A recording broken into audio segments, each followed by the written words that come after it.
राधे राधे भक्तजनों।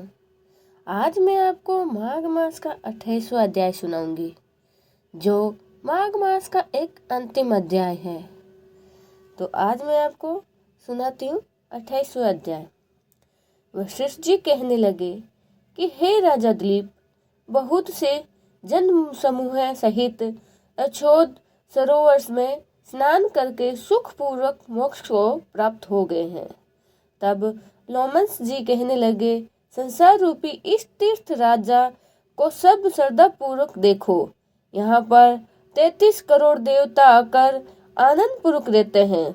यह अक्षय वट है, जिसकी जड़ें पाताल तक गई है, और मार्कंडेय ऋषि प्रलय के समय जिन भगवान इसी अक्षय वट का आश्रय लेते हैं, यही शिव जी की प्रिय भक्ति भगीरथी है, जिसकी सिद्ध लोग सेवा करते हैं।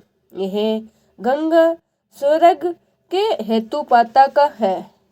इसका जल पीकर मनुष्य मुक्त हो जाता है। हे मुनि, सभी प्राणी इस नदी को यमुना से मिलती हुई जाते हैं।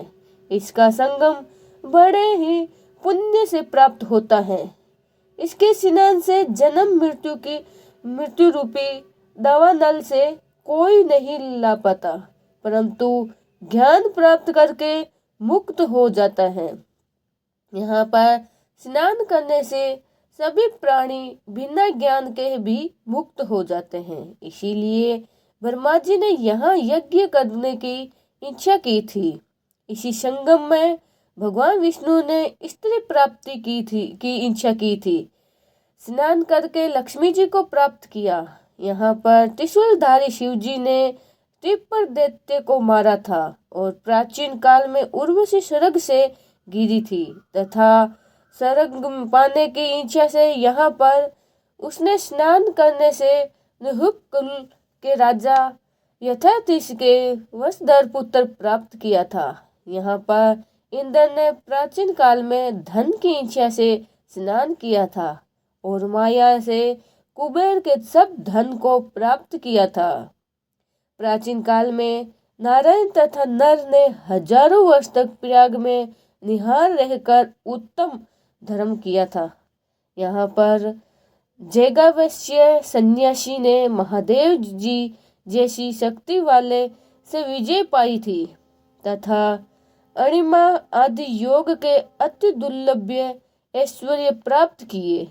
इसी क्षेत्र में तपस्या करने से भी श्री भाद्रदास सप्त ऋषियों से सम्मिलित हुए।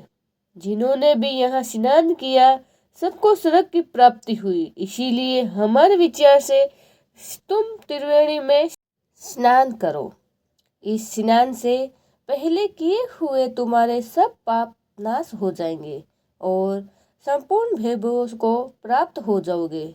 ऋषियों के इस प्रकार के सत्य वचन सुनकर सब ही त्रिवेणी में स्नान करने गए, और उसी स्नान करने से सबकी पिशाचता नष्ट हो गई।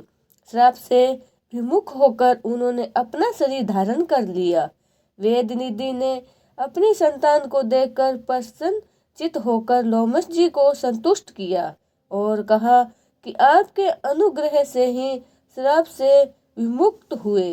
अब आप इन बालकों के योग्य धर्म को कहिए। लोमस जी कहने लगे कि इस युवा कुमार ने वेदों का अध्ययन समाप्त कर लिया है, इसीलिए इन कन्याओं के प्रति पूर्वक कर कमलों को ग्रहण करे। तब लोमस जी तथा कमलों को ग्रहण करे। तब लोमस जी कथा अपने पिताजी की आज्ञा से इस ब्रह्मचारी ने 5 कन्याओं से विवाह किया। इन कन्याओं के सब मनोरथ पूर्ण हुए। जिसके घर में लिखा हुआ है यह मातम पूजा जाता है, वहाँ नारायण ही पूजे जाते हैं। पुष्कर तीर्थ में, प्रयाग में, गंगा में, देवालय में, कुरुक्षेत्र में तथा विशेष करके काशी में इसका पाठ अवश्य करना चाहिए। पुष्कर तीर्थ में ग्रहण के अवसर पर इसके पाठ का दुगुना फल मिलता है, और मरने पर वैश्य पद को प्राप्त होता है। राधे राधे। ये अंतिम अध्याय था आपका। इसमें सबसे महत्वपूर्ण हमें त्रिवेणी में स्नान बताया गया है। माघ मास महीने में त्रिवेणी में स्नान करने से जो पुण्य मिलता है वो पुण्य कहीं नहीं मिलता है, और ये हमारे आगे पीछे इधर उधर के सारे जन्मों के पाप नष्ट कर देते हैं। जय श्री राधे।